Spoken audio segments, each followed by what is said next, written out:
ಶುಭ ಸಂಜೆಯ ಎಲ್ರಿಗೂ ಹೇಳ್ತಾ, ಇವತ್ತು ನಮ್ಮ ಹೆಚ್ಗೋಲ್ಪಳ್ಳಿ ಪಂಚಾಯಿತಿಯ ಸಾಕಷ್ಟು ಕಾಮಗಾರಿ ಉದ್ಘಾಟನೆಗಳು, ಶಂಕರಾಪುರದಿಂದ ಆಂಧ್ರದ ಗಡಿಭಾಗವರೆಗೂ ರಸ್ತೆ ಅದಾಗಿತ್ತು. ಸೊ ಅಲ್ಲಿ 1 ಕೋಟಿಯಷ್ಟು ಅಮೌಂಟ್ ಹಾಕಿ ಅಲ್ಲಿ ರಸ್ತೆ ವ್ಯವಸ್ಥೆ ಮಾಡಿದ್ದೀನಿ. ಅದಾದ್ಮೇಲೆ ವಿ ಹೊಸಳ್ಳಿದಲ್ಲಿ ಒಂದು ಐಮಾಸ್ ಲೈಟ್ ಉದ್ಘಾಟನೆ, ನಾಗಸಂದ್ರ ಗ್ರಾಮದಲ್ಲಿ ಸ್ವತಂತ್ರ ಬಂದಾಗಿಂದ ಕೂಡ ಈ ಗ್ರಾಮಕ್ಕೆ ರಸ್ತೆ ಇರಲಿಲ್ಲ. ಲಾಸ್ಟ್ ಟೈಮ್ ನಾನು ಯಾವುದೋ ಒಂದು ಮುಂದಾರಕ್ಕೆ ಬಂದಾಗ ನನಗೆ ಬೇಸರ ಆಯಿತು, ಇಂಥ ಹಳ್ಳಿ ಕೂಡ ನಮ್ಮಲ್ಲಿ ಇದೆಯಾ ಅಂತ ಅನಿಸ್ತು. ಸೊ ಅದಕ್ಕೆ ನೀವು ನೋಡ್ಕೊಂಬಂದ್ರಿ, ಪರ್ಮಿಷನ್ ಮಾಡಿ ಹೊಸ ರೋಡ್ ಹಾಕಿ 50 ಲಕ್ಷ ರೂಪಾಯಿ, ಅಂದರೆ ಮೇನ್ ರೋಡಿಂದ ಹಳ್ಳಿ ತನಕ 50 ಲಕ್ಷ ರೂಪಾಯಿ ರೋಡ್ ಹಾಕಿ, ಈ ಊರಿಗೆ ಲೈಟ್ ಹಾಕಿರ್ಲಿಲ್ಲ, ಒಂದು ಲೈಟ್ ವ್ಯವಸ್ಥೆ ಮಾಡಿದ್ದೀನಿ. ಇದಾದ್ಮೇಲೆ ನೆಕ್ಸ್ಟ್ ನಮ್ಮ ಗೋಕುಂಟೆಗೆ ಹೋಗ್ತಾ ಇದೀವಿ. ಗೋಕುಂಟೆದಲ್ಲಿ ಕೂಡ ಒಂದು ಐಮಾಸ್ ಲೈಟ್ ಉದ್ಘಾಟನೆ ಇದೆ. ಇದಾದ್ಮೇಲೆ ಒಂದು 20-25 ದಿವಸ ಬಿಟ್ಟು ಮತ್ತೆ ಈ ಪಂಚಾಯತಿಗೆ ಬರ್ತೀನಿ. ಸುಮಾರು 18 ಕಾಮಗಾರಿಗಳಿಗೆ ಉದ್ಘಾಟನೆ ಇದೆ, ಅದನ್ನ ಮಾಡ್ಕೊಡ್ತೀನಿ. ಸಾಕಷ್ಟು ಇದಾದ್ಮೇಲೆ ನಾಳೆ ಅಥವಾ ನಾಳಿದ್ದು ಮೋಸ್ಟ್ಲಿ ನಾನು ವಾರಕ್ಕೆ 3 ದಿವಸದಲ್ಲಿ ನೆಕ್ಸ್ಟ್ ನಮ್ಮ ವೆಂಕಟರಾಮೇಗೌಡ ಪಂಚಾಯತಿ, ಮುಡಿನೂರು ಪಂಚಾಯತಿಗೆ ನಮ್ಮ ಗುದ್ದನ ರಮೇಶನ ಪ್ಲಾನ್ ಮಾಡ್ಕೊಂತವ್ರೆ.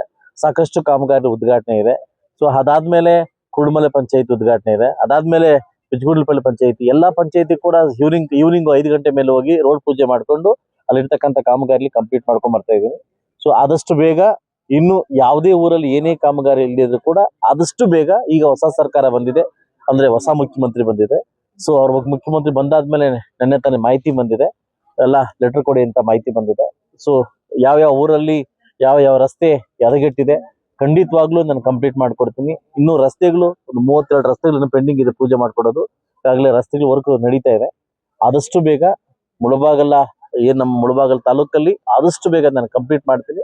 ಇದಾದ್ಮೇಲೆ ನಗರಕ್ಕೆ ಅಂತ ಹೋಲಿಕೆ ಮಾಡಿದ್ರೆ, ನಗರದಲ್ಲಿ ಸಾಕಷ್ಟು ಕಾಮಗಾರಿಗಳು, ಹೆಸರು ಬರ್ತಕ್ಕಂಥ ಕಾಮಗಾರಿಗಳು, ಇವತ್ತು ಅಂಬೇಡ್ಕರ್ ಭವನ ಇರ್ಬೋದು, ಅಂಬೇಡ್ಕರ್ ಆಸ್ತಿ ಇರ್ಬೋದು, ಕ್ರೀಡಾಂಗಣ ಇರ್ಬೋದು, ಸ್ಟ್ಯಾಚ್ಯೂ ಇರ್ಬೋದು, ಇದಾದ್ಮೇಲೆ ಇದು ನಮ್ಮ ಫುಲ್ ಲೈಟಿಂಗ್ಸ್ ವ್ಯವಸ್ಥೆ ಇರ್ಬೋದು. ಇದಾದ್ಮೇಲೆ ಈಗ ತನ 50 ಕೋಟಿ ರೂಪಾಯಿ ಬಿಡುಗಡೆ ಆಗ್ತದೆ. ಅದಾದ್ಮೇಲೆ 45 ಕೋಟಿ ನಗರೋತ್ಥಾನ ಬಿಡುಗಡೆ ಆದ್ರೆ ಕಂಪ್ಲೀಟ್ ಮುಳಬಾಗಲ್ ಟೌನ್ ನ ಒಂದು ರೂಪನಾ ಪ್ರಯತ್ನವನ್ನ ಮಾಡಬಹುದು. ಇದಾದ್ಮೇಲೆ ನಮ್ಮ ದುರಾದೃಷ್ಟ ಏನಂತ ಗೊತ್ತಿಲ್ಲ, ಕ್ರೀಡಾಂಗಣವನ್ನ ಕೇಳಿದ್ದೆ, ಆದಷ್ಟು ಬೇಗ ಕೊಡ್ತೀವಿ ಅಂತ ಹೇಳಿದ್ದಾರೆ. ಜಾಗನ ಕೊಟ್ಟಾಗ ವ್ಯವಸ್ಥೆ ದುಡ್ಡು ಬಂದಾಗ ನಮ್ಮ ಫಾರೆಸ್ಟ್ ಇಲಾಖೆಯವರು ಅವ್ರ ಬಾಯಿಗೆ ಮಣ್ಣು ಹಾಕೊಂಡ್ರು, ಸಾರಿ ಬಾಯಿಗೆ ಕಟ್ ಮಾಡಿ ಬಾಯಿಗೆ ಹಾಕೊಂಡ್ರು. ಇಲ್ಲಾಂದ್ರೆ ಸುಮಾರು 86 ಕೋಟಿಯಷ್ಟು ಕ್ರೀಡಾಂಗಣ ಮಾಡ್ತಾ ಇದೆ.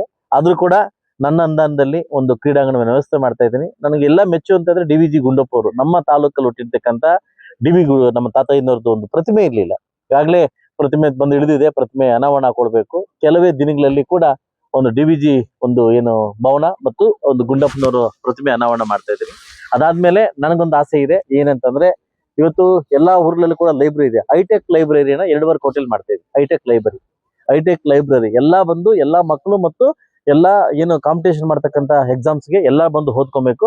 ಹೈಟೆಕ್ ಲೈಬ್ರರಿನ ತಯಾರು ಮಾಡ್ತಾ ಇದ್ದೀನಿ. ಆದಷ್ಟು ಬೇಗ ಅದು ಕೂಡ ಪೂಜೆ ಮಾಡ್ಕೊಡ್ತೆ ಅಂತ ಹೇಳಿ, ಸೊ ಅವಾಗಿಂದ ನನ್ನ ಜೊತೆ ಬಂದಿದ್ದಾರೆ. ಎಲ್ರಿಗೂ ನಾನು ಥ್ಯಾಂಕ್ಸ್ ಹೇಳ್ತಾ, ಇನ್ನೊಂದು ಪೂಜೆನ ಕಂಪ್ಲೀಟ್ ಮಾಡಿ ನಾನು ಹೊರಡ್ತಾ ಇದ್ದೀನಿ. ಅದು ನಾಳೆ ಅಥವಾ ನಾಳಿದ್ದ ಇನ್ನೂ ಕಾಮಗಾರಿ ಪೂಜೆಗಳನ್ನ ವ್ಯವಸ್ಥೆ ಮಾಡ್ಕೊಡ್ತೀನಿ.